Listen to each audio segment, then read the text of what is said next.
जय हिंद दोस्तों। आज अपन को भारत को 23 राज्य पढ़ने, उसका नाम है क्या? अरुणाचल प्रदेश। यदि हम अरुणाचल प्रदेश की बात करते हैं तो यह हमारे भारत के पूरब में स्थित है। कहाँ पर स्थित है? पूर्व उत्तर भारत में स्थित राज्य है, ठीक है। और यदि हम अरुणाचल प्रदेश की बात करते हैं तो यह हमारे भारत का सबसे पूर्वोत्तम बिंदु भी स्थापित करता है, ठीक है। जो वहाँ पर एक स्थान का नाम है बालांगचू।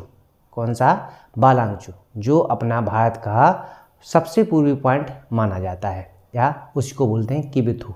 क्या बोलते हैं उसको? किबिथू, ठीक है।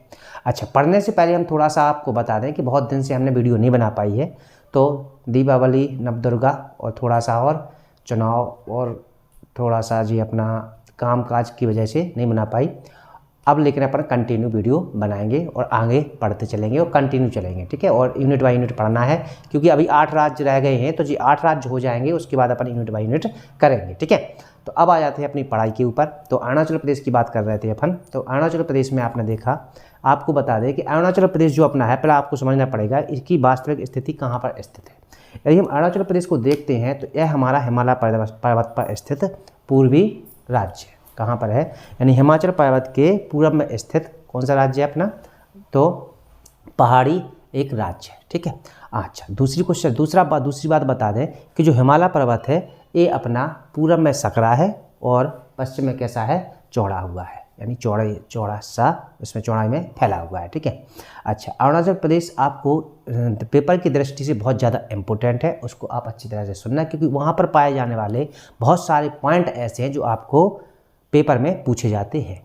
तो हमने एक तो आपको बता ही दिया कि भारत का सबसे पूर्वतम बिंदु जो कि बालांगचू या किबिथू, या तो ऑप्शन में आपको बालांगचू मिलेगा या किबिथू मिलेगा, वो वाला कहाँ पर है? तो आपको आंसर में क्या देना पड़ेगा? अरुणाचल प्रदेश। तो उसके बाद अपन बाद में देखते हैं इसमें क्या क्या है। पहले इसकी स्थिति देख लेते हैं, इसके चारों तरफ कौन कौन से देश हैं और कौन कौन से राज्यों से इसकी सीमा लगती है। तो चलो आप देखते हैं।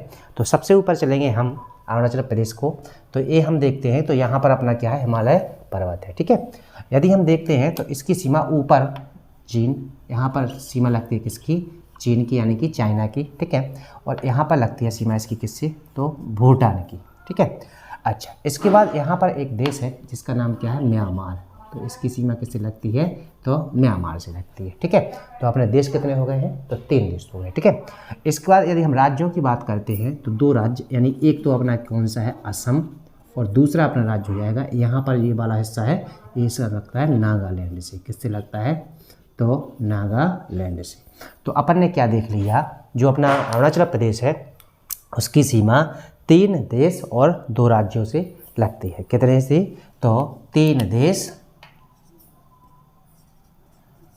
और 2 राज्यों से लगती है। अच्छा, ये इसलिए बताई जाती है क्योंकि ये पेपर में पूछ लिए जाते हैं कि अरुणाचल प्रदेश की सीमा कितने राज्यों से लगती है, तो आपको आंसर में देना पड़ेगा 2 राज्यों से। चलो ठीक है। अच्छा, इसके बाद अपन चलते हैं इसके थोड़ा सा अंदर, और यदि अंदर चलते हैं तो इसके कुछ इंपॉर्टेंट पॉइंट हैं जो आपको याद करके चलना है। कुछ पॉइंट है यहाँ पर ज़्यादा इंपॉर्टेंट, फोकस अपन को जिन पॉइंटों पर करना है उसी को आपको देखना है, और आप लोग कोशिश करेंगे, हम पूरा बताएंगे और पूरा बताते भी हैं। तो आगे चलते हैं और देखते हैं, ठीक है। तो यहाँ पर अपन चलेंगे तो यहाँ पर मिलेगा एक स्थान तवांग, ठीक है, तवांग। अब तवांग से आपको 3 पॉइंट याद करके चलना है, ठीक है। एक तो तवांग घाटी कहाँ पर है अपनी? तो अरुणाचल प्रदेश में, ठीक है। और यहीं पर एक नदी प्रवाहित होती है, तवांग नदी। तो अब आपको याद हो जाएगा तवांग नदी कहाँ पर बहती है, तो आपको पता चलेगा कहाँ पर बहती है ये अपनी, तो अरुणाचल प्रदेश में, ठीक है। इसके बाद तवांग है जो स्थान बौद्ध धर्म का एक केंद्र माना जाता है, और यह है बौद्ध मठ के लिए जाना जाता है, ठीक। इतनी बात याद करके चलना है, इसलिए आपका ये तवांग है जी बहुत ज़्यादा इंपॉर्टेंट पॉइंट हो जाता है इसके लिए, आपके लिए, ठीक है। अच्छा, इसके ऊपर हम जैसे ही चलते हैं तो यहाँ पर आपको याद करना है, यहाँ पर एक स्थान है गरम झरना। कौन सा?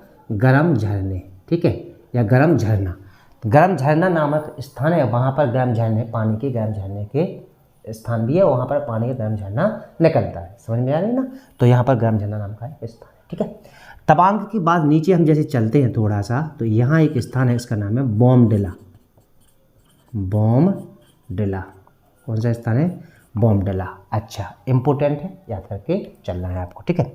अच्छा, बॉम्बडला के बाद यहाँ पर अपन चलेंगे तो यहाँ पर मिलेगा अपन को क्या, ईटानगर। अगर हम ईटानगर की बात करते हैं तो ये क्या है, अरुणाचल प्रदेश की राजधानी है, ठीक है। अच्छा, इसके बाद हम थोड़ा सा आगे चलेंगे तो यहाँ मिल जाएगा अपन को कान्हे वन्यजीव अभ्यारण्य, ठीक है। अच्छा, इसके बाद हम थोड़ा सा यदि यहाँ पर चलेंगे तो यहाँ पर मिल जाएगा अपन को कौन सा, पखुई वन्यजीव अभ्यारण्य। याद करते चलना, ये आपके लिए बहुत ज़्यादा इम्पोर्टेंट पॉइंट हो जाते हैं, ठीक है।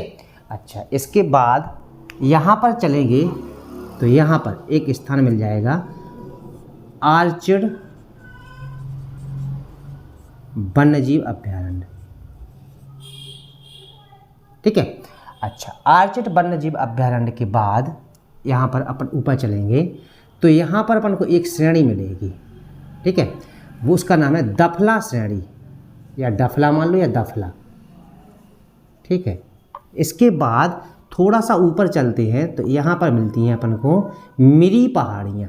कौन सी, मिरी पहाड़ियाँ, ठीक है। अच्छा, मिरी पहाड़ियाँ के बाद अपन और आगे थोड़ा चलते हैं तो यहाँ मिल जाएगा अपन को दिबांग वन्यजीव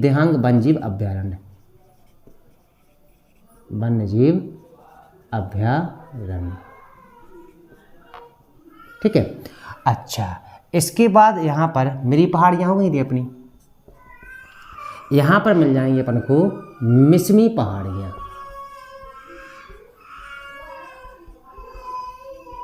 ठीक है। अच्छा, इसके बाद यहाँ पर मिल जाएंगे अपन को आबिर पहाड़ियाँ,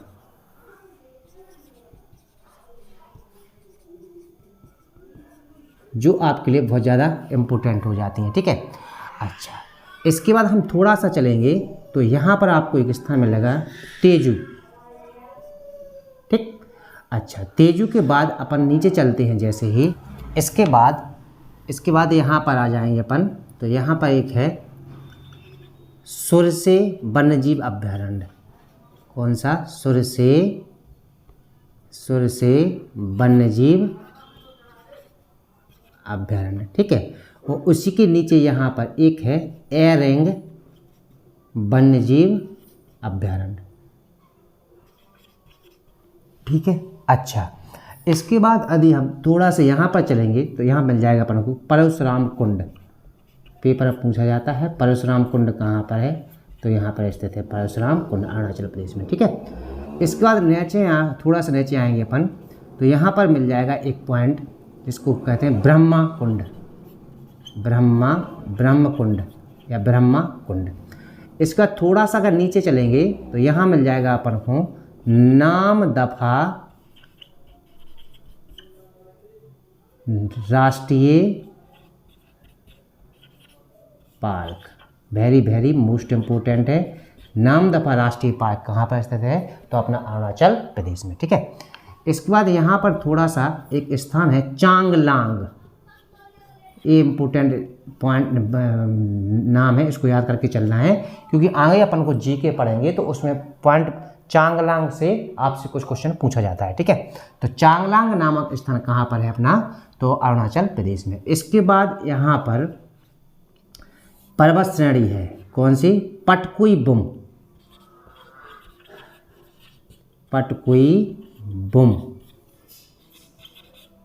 पर्वत श्रेणी, ठीक है। और यहाँ पर एक पर्वत श्रृंखला है बिलकन पहाड़ियाँ, कौन सी, बिलकन पहाड़ी, ठीक है। तो ये हमने कुछ इम्पोर्टेंट स्थान देख लिए। अब अपन को यहाँ की देखने थोड़ी सी क्या, कुछ नदियाँ हैं, तो आपको थोड़ा समझना पड़ेगा। आपको पता है कि मानसरोवर से एक नदी निकलती है जिसका नाम क्या है, तो ब्रह्मपुत्र नदी। कौन सी नदी है, ब्रह्मपुत्र नदी। ब्रह्मपुत्र नदी जब निकलती है तो चाइना में जो बहती जाती है, तो यहाँ पर चाइना में उसको किस नाम से जाना जाता है, तो इसको जानते हैं अपन सांगपो के नाम से। किसके नाम से? सांगपो के नाम से। तो चाइना में ब्रह्मपुत्र को सांगपो के नाम से जाना जाता है। इसके बाद जैसे ही ये अपने भारत में प्रवेश करती है, ठीक है, यदि जैसे ही भारत में प्रवेश करती है तो दिहांग, किसके नाम से? दिबांग नाम से। और इसी की एक शाखा है जो जो जो ब्रह्मपुत्र नदी है शाखा में बट जाती है, दिहांग और दिबांग। कौन सी? दिहांग और दिबांग।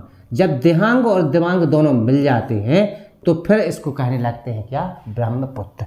और इसी के बगल से एक नदी और है, लोहित। कौन सी नदी है?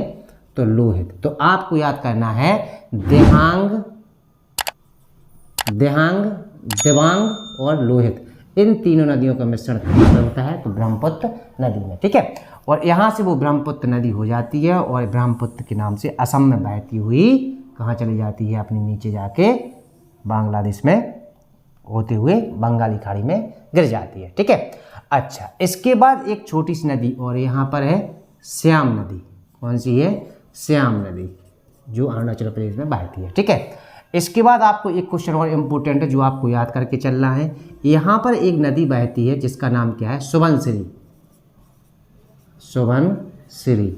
यदि हम सुबनसिरी की बात करते हैं तो यह है ब्रह्मपुत्र की सबसे बड़ी सहायक नदी है। पेपर में पूछा जाता है कि ब्रह्मपुत्र की सबसे बड़ी सहायक नदी कौन सी है? तो आपको आंसर में देना पड़ेगा सुबनसिरी, ठीक है। और इसके बाद नीचे एक कौन सी नदी है? अपनी तवांग।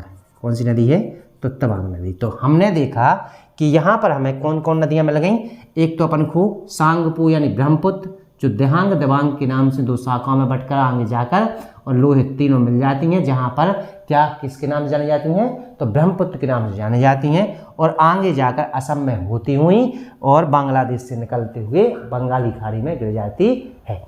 तो और यह भारत की चौड़ी सबसे बड़ी नदी भी बोली जाती है। याद कर लेना, अभी अब नदियां अपन पढ़ेंगे तो एक एक करके पढ़ेंगे।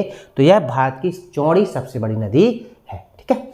अच्छा, इसकी एक सहायक कौन सी है? सुबनसिरी, जो पेपर में पूछी जाती है। यह सबसे बड़ी सहायक नदी किसकी है? तो ब्रह्मपुत्र की, ठीक है। इसकी एक सहायक कौन सी है? श्याम। इसकी एक सहायक कौन सी है अपनी? तो श्याम इसकी एक सहायक है। तो अपन ने क्या देख लिया कि कुछ मोस्ट इंपोर्टेंट पॉइंट है जो कि अपन को अरुणाचल प्रदेश से लेकर चलना है, ठीक है। अच्छा, एक बार इसका हम रिवीजन कर लेते हैं थोड़ा सा। अरुणाचल प्रदेश की बात कर रही थी अपन ने, तो अरुणाचल प्रदेश की सीमा 3 देश और 2 राज्यों से लगती है। यदि देशों की बात करी जाए तो भूटान, चाइना और म्यांमार, और राज्यों की बात की जाए तो असम और नागालैंड से लगती है, ठीक है। अच्छा, हाँ, एक क्वेश्चन और याद करना है यहाँ पर भारत की सबसे ऊंची, पूर्व उत्तर भारत की सबसे ऊंची चोटी नामचा बारवा, जो कि कहते हैं अरुणाचल प्रदेश में। पूछ लेते हैं, पेपर में आता है नामचा बारवा कहाँ पर स्थित है? तो भारत की सबसे ऊंची चोटी जो पूर्व उत्तर भारत में स्थित है, यानी पूरब में स्थित है, ठीक है। और यहीं पर वो पॉइंट है, सबसे पूर्वी पॉइंट भी कहाँ पर है अपना? तो अरुणाचल प्रदेश में, ठीक है। तो नामचा बारवा जब भारत की सबसे ऊंची चोटी पूरब में स्थित हिमालय की सबसे ऊंची चोटी मानी जाती है, जो कि अरुणाचल प्रदेश में स्थित है, ठीक है। अच्छा, याद कर लेना। अब आगे चलते थे, अपन पढ़ रहे थे इसके इंपोर्टेंट पॉइंट। तो अपन ने देखा था सबसे पहले तवांग को। किसको देखा था? तवांग को। तो तवांग के बारे में हमें क्या क्या बताया था? तवांग घाटी, तवांग बौद्ध मठ और तवांग नदी और बौद्ध धर्म का स्थान कहते हैं जो अपनों, तो अरुणाचल प्रदेश में। इसके बाद गर्म झरने, इसके बाद बोमडिला दर्रा भी है और बौद्ध धर्म का स्थान है, ठीक है। इसके बाद यहाँ पर ईटानगर है जो कि राजधानी है, ठीक है। इसके बाद दफला श्रेणियाँ हैं, काने वन्यजीव अभ्यारण्य और पखुई वन्यजीव अभ्यारण्य और आर्चिड वन्यजीव अभ्यारण्य। यहाँ पर पहाड़ी पर स्थित घास के मैदान है, जहाँ जिसकी वजह से यहाँ पर बहुत सारे क्या हैं? वन्यजीव अभ्यारण्य स्थित है, ठीक है। सुरसे वन्यजीव, ओरेंग वन्यजीव अभ्यारण्य और दिबांग वन्यजीव अभ्यारण्य। इसके बाद अपन ने क्या देखा था? मिरी पहाड़ियाँ, इसके बाद आबिर पहाड़ियाँ और मिसमी पहाड़ियाँ। वेरी वेरी मोस्ट इंपोर्टेंट है, जो कि कहाँ पर? अरुणाचल प्रदेश में है, ठीक है। इसके बाद नामचा बारवा हो गई थी अपनी। इसके बाद अपन तेजू स्थान है, परशुराम कुंड, ब्रह्मकुंड और चांगलांग। और इसका नामदफा राष्ट्रीय पार्क, नेशनल पार्क कहाँ पर स्थित है? तो अरुणाचल प्रदेश में स्थित है। इसको नीचे पटकुई बुम पर्वत श्रेणी या पटकुई बुम पर्वत श्रेणी की तय किया श्रृंखला कहाँ की है? तो अरुणाचल प्रदेश की हो गई। इसके बाद बिलकन श्रेणी कहाँ की है अपनी? तो अरुणाचल प्रदेश की है, ठीक है। अच्छा, इसके बाद देखी थी नदियाँ, तो दिहांग, दिबांग, लोहित, श्याम और सुबनसिरी। जी आपको ऐसी नदियाँ याद करके चलना है। ये अपनी कहाँ प्रभावित होती हैं, तो अरुणाचल प्रदेश में प्रभावित होती हैं। अब आ जाते हैं हम कहाँ पर, अरुणाचल प्रदेश के थोड़ी सी राजनीतिक, प्राकृतिक और ऐतिहासिक स्थान की जानकारी करते हैं। ठीक है, यदि हम अरुणाचल प्रदेश की बात करें तो इसकी राजधानी क्या है बेटा, ईटानगर। यदि हम इसकी राजधानी की बात करें तो इसकी राजधानी क्या है, तो याद करके चलना है ईटानगर।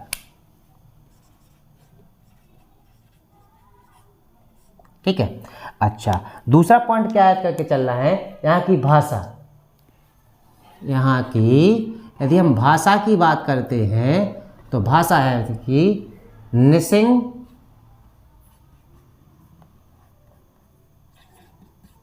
निसिंग और मोनपा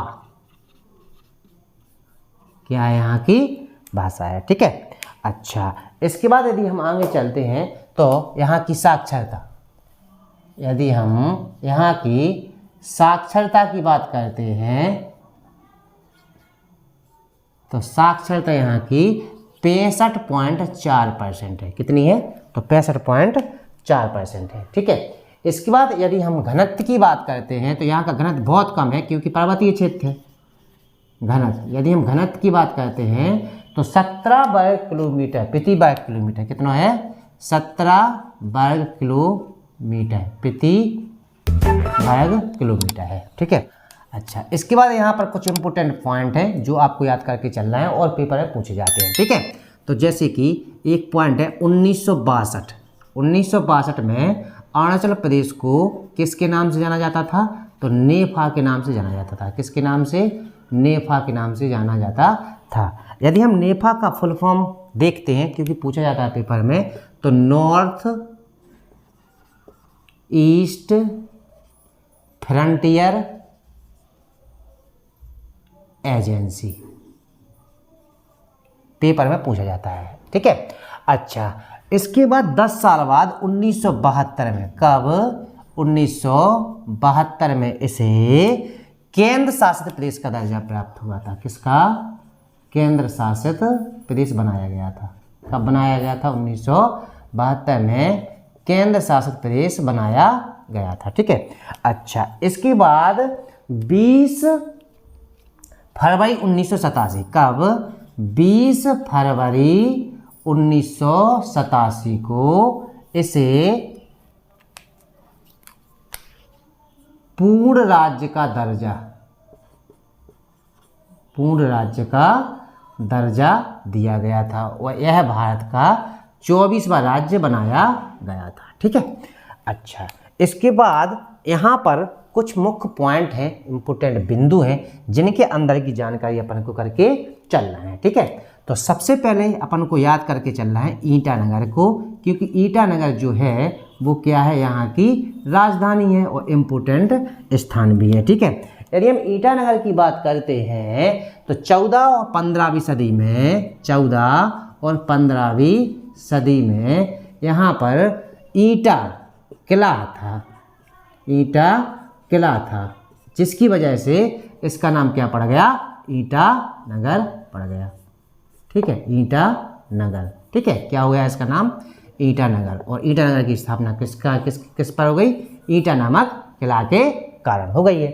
ठीक है, अच्छा इसके बाद यहाँ पर इम्पोर्टेंट जो एक स्थान और भी है, यहाँ पर बौद्ध मंदिर भी है। क्या है, बौद्ध मंदिर के नाम से जाना जाता को ईटानगर को। ठीक है, इसके बाद यहाँ पर एक इम्पोर्टेंट पॉइंट है, यहाँ पर जवाहरलाल नेहरू संग्रहालय कहाँ पर स्थित है अपना, तो अरुणाचल प्रदेश में है। कहाँ पर है, तो अरुणाचल प्रदेश में। पूछ लेंगे आपसे कि जवाहरलाल नेहरू संग्रहालय कहाँ पर स्थित है, तो अरुणाचल प्रदेश में है। ठीक है, इसके बाद आ जाएंगे, एक स्थान है जिसका नाम है गंगा नगर। यदि हम गंगानगर की बात करते हैं तो यहाँ पर पोलो पार्क,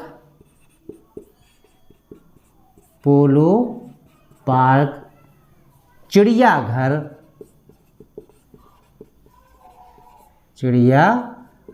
तथा वनस्पति तथा वनस्पति के बहुत पार्क हैं। क्या हैं? पार्क स्थित है। ठीक है। अच्छा, यह वनस्पति उद्यान स्थित है। ठीक है। अच्छा, इसके बाद आ जाएंगे अपन तवांग पर। अगला पॉइंट कहाँ पर आ जाएंगे? तो तवांग पर। यदि हम तवांग की बात करते हैं तो 17वीं सदी में से मूर लामा द्वारा स्थापित किया गया था। किसके द्वारा? 17वीं सदी में इसे मूर लामा नामक व्यक्ति हैं, उनने यहाँ इसकी स्थापित करी थी। किसको? तवांग को स्थापित किया था। और यहाँ पर बौद्ध मठ, तवांग बौद्ध मठ वेरी वेरी मोस्ट इंपोर्टेंट है। जो पूछ रहा था कि तवांग बौद्ध मठ कहाँ पर स्थित है, तो आंसर में क्या देना है आपको? तो अरुणाचल प्रदेश में है। कितने है? तो अरुणाचल प्रदेश में स्थित है। ठीक है। अच्छा, इसके बाद यहाँ पर अगला पॉइंट आएगा आलोंग।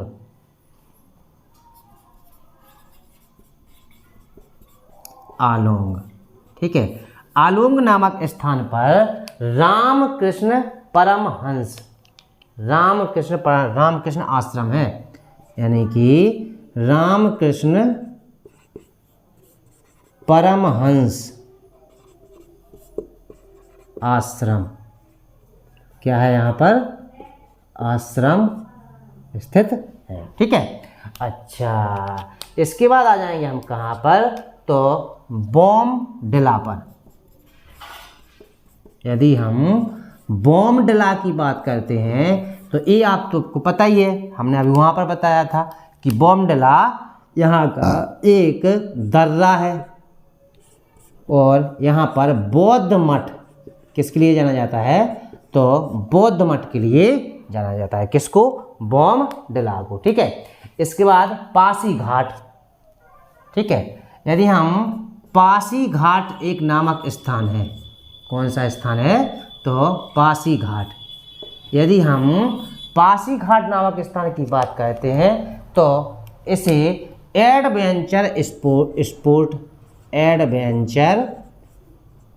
स्पोर्ट और यह प्राकृतिक सौंदर्य के लिए जाना जाता है। किसके लिए जाना जाता है? प्राकृतिक सौंदर्य के लिए जाना जाता है। किसको जाना जाता है प्राकृतिक सौंदर्य के लिए? तो वो है अपना पासी घाट। ठीक है। इसके बाद आ जाएंगे अपन कहाँ पर? तो परशुराम कुंड। यदि हम परशुराम कुंड की बात करते हैं तो यह एक हिंदू तीर्थ है। क्या है? यह एक हिंदू तीर्थ है। ठीक है। अच्छा, इसके बाद आ जाएंगे विजयनगर। इसके बाद आ जाएंगे एक स्थान का नाम है विजयनगर। यदि हम विजयनगर की बात करते हैं तो यह बौद्ध धर्म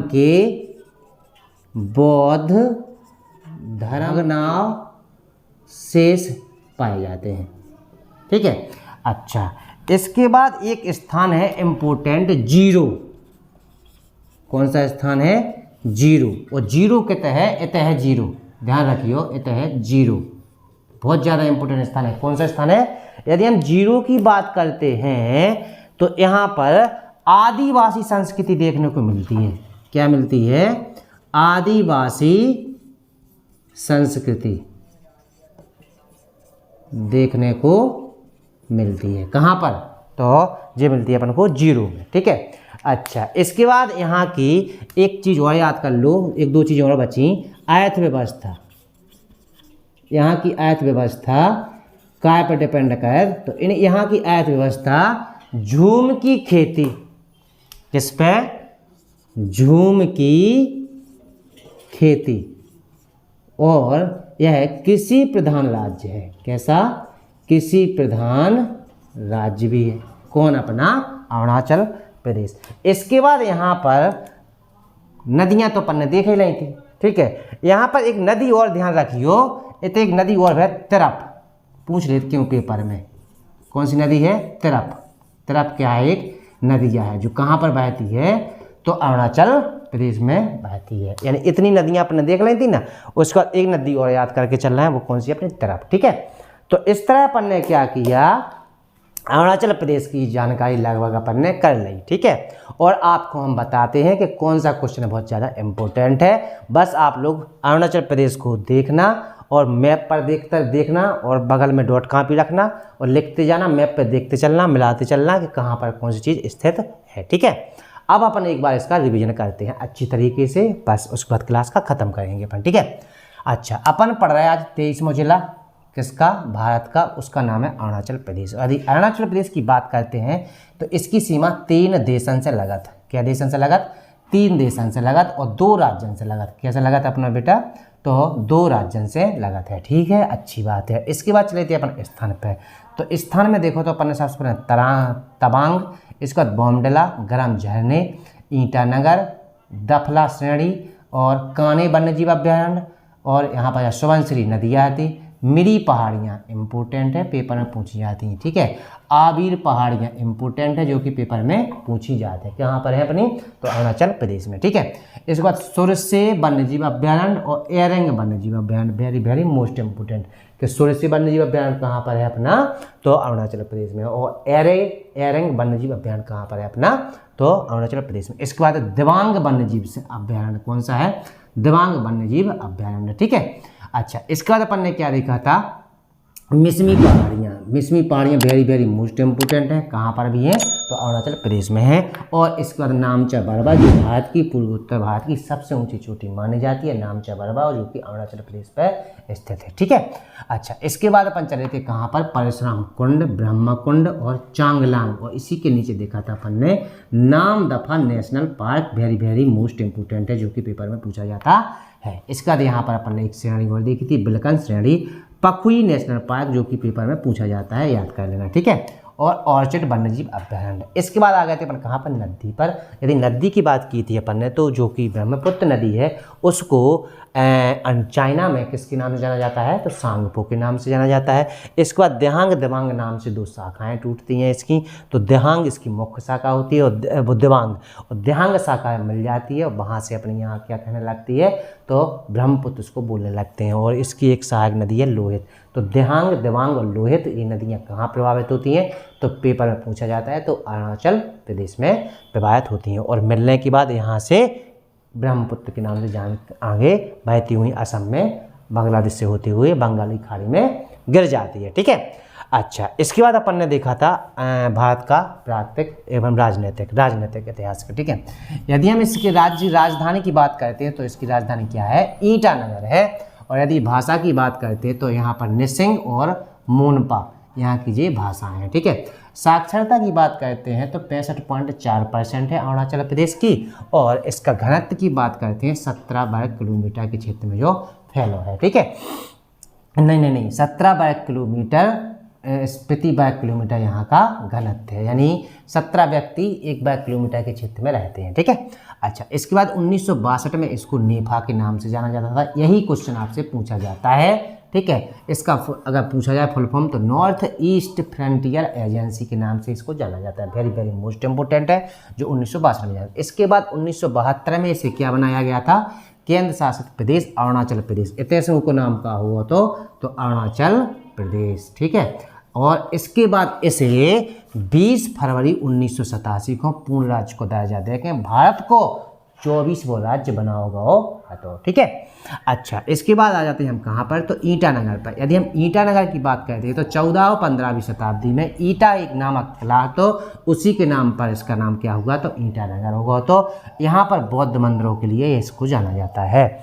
इसके बाद अरुणाचल प्रदेश में यदि हम बात करें तो जवाहरलाल नेहरू संग्रहालय है, कहाँ पर, अरुणाचल प्रदेश में। तो यहाँ पर पूछा जाएगा जवाहरलाल नेहरू संग्रहालय कहाँ पर स्थित है, तो अरुणाचल प्रदेश में, ठीक है। अच्छा, इसके बाद गंगानगर। यदि हम गंगानगर की बात करते हैं तो यहाँ पर पोलो पार्क, चिड़ियाघर और वनस्पति उद्यान, मान लो पार्क का उद्यान कर लो अपन, वनस्पति उद्यान कहाँ पर स्थित है अपने, तो ये अरुणाचल प्रदेश में है। इसके बाद आ जाते हैं हम तवांग पर। यदि तवांग की बात करते हैं तो 17वीं सदी में मूर लामा ने इसको स्थापित करो तो, और यह बौद्ध मठ किला ने जाना जाता, वेरी वेरी मोस्ट इंपोर्टेंट है, जो भारत के बड़े मठ में से एक की गिनती है। मतलब जो भारत में बड़े बड़े मठ है ना, उनमें इसकी गिनती आती है। तो तवांग बौद्ध मठ कहाँ पर स्थित है, यही क्वेश्चन पूछा जाता है, तो अरुणाचल प्रदेश में।